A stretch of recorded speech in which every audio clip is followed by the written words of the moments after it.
55 മൈലിലെ കുലുക്കി സർവത്തുകൊണ്ട് ഒരു കളിയുണ്ട്. അപ്പോൾ അത് ഒരുപാട് ചെറുക്കന്മാരൊക്കെ കൂടി നല്ല അടിപൊളി പരിപാടി സെറ്റ് ചെയ്തിരിക്കണം.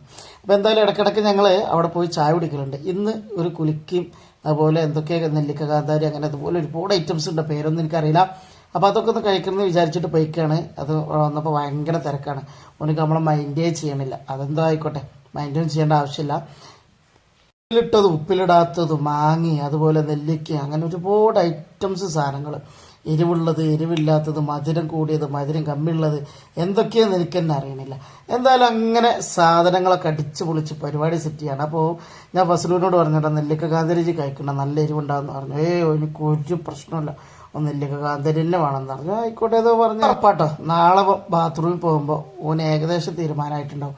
അത്രയ്ക്ക് എരിയുള്ള സാധനമാണ്.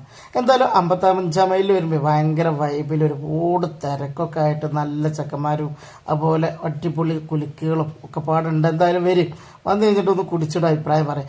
അവനോടൊരു ഫാഷൻ ഫ്രൂട്ട് മുജുറ്റ പറഞ്ഞു കേട്ടോ. അതെന്തായാലും തന്ന്, അത് ഭയങ്കര മധുരമായിരുന്നു. പക്ഷെ കുഴപ്പമില്ല, നന്നായിട്ടുണ്ട്. നമുക്ക് വേണ്ട സാധനം നമുക്ക് തരും. ബസ്സിൽ പെട്ടെന്ന് കൈകാട്ടി, പക്ഷെ ഞാൻ കൊടുത്തില്ല. നമ്മളേതാ മോനെ, നമ്മളങ്ങനെ ആർക്കും അതങ്ങനെ കൊടുക്കൊന്നുമില്ല, കൊടുക്കകളിയാണ് നമ്മൾ. അതുപോട്ടെ, എന്തായാലും വന്നിട്ടൊന്ന് അഭിപ്രായം പറയും. 55 മൈൽ അടിപൊളി വൈബാട്ടോ.